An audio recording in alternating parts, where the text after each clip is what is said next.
Hi, Year 12 students. This is Miss Becca.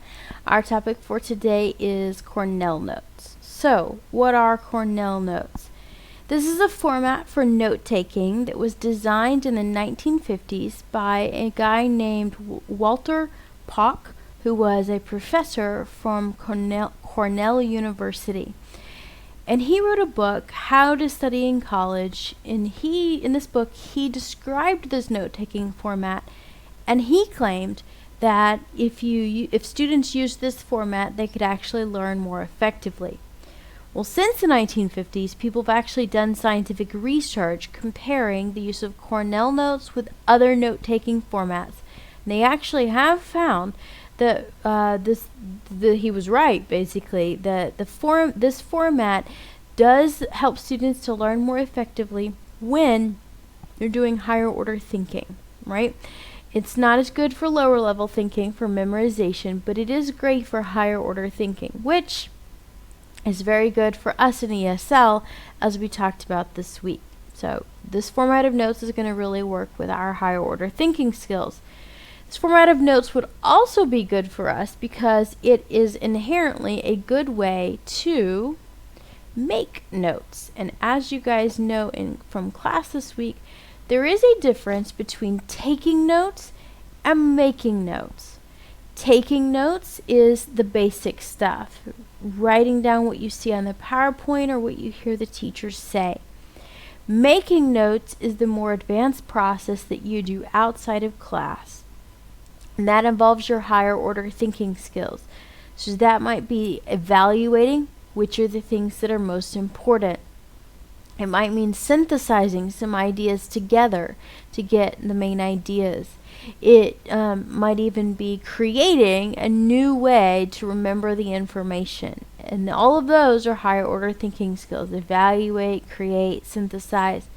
So this is what we're going for with Cornell Notes. So if Cornell Notes are going to help us make notes, then what do they look like? Well, this is basically what they look like, a page with a bunch of boxes on it.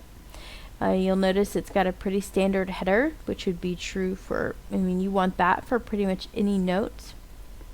And you can see this big box here on the right hand side is labeled Notes.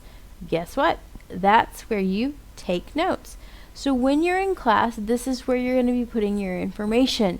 This is where you're going to be recording what you see and what you hear. And this is your straightforward note-taking section. So in class, you're using this and this only. Okay?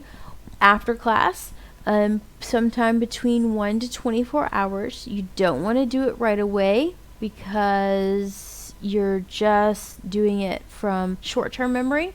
You want to actually wait about an hour to make sure you're not regurgitating something, like just giving back what the teacher just said, but you actually your brain's had a chance to process it. But you don't want to take more than a day because then your brain will lose important information. So sometime between 1 or 2 to 24 hours is when you should make notes. And that might be like you're in class and then you do it after school, something like that.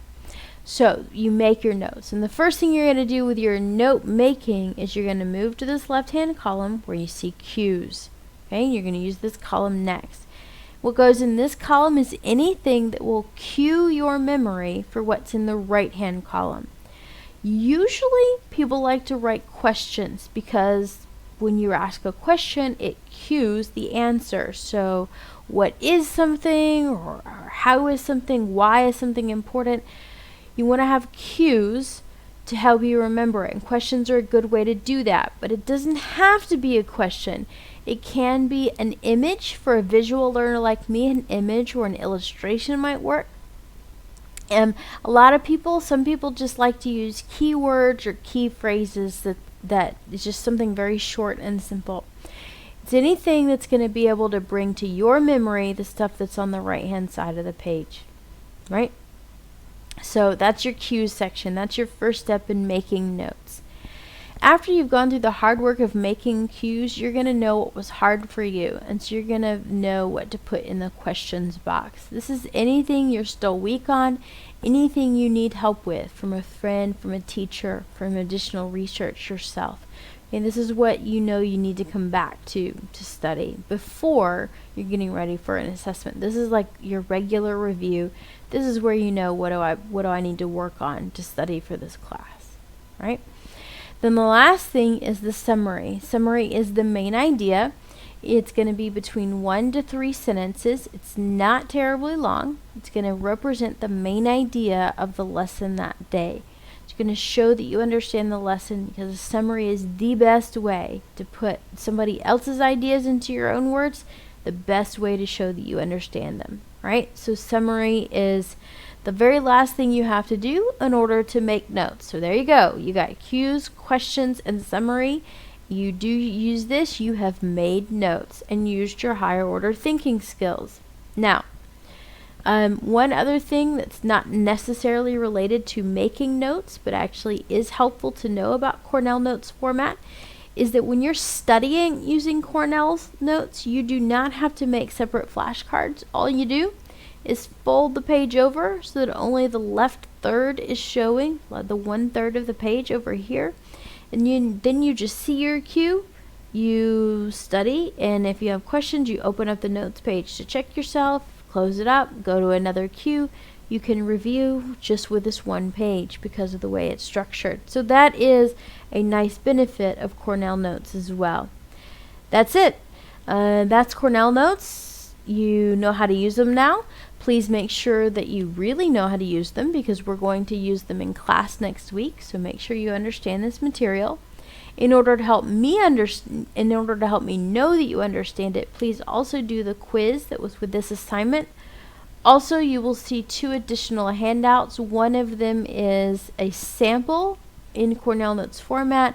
The other is some written instructions. So you read right, people, you might want to read about Cornell Notes on that sample format. All right.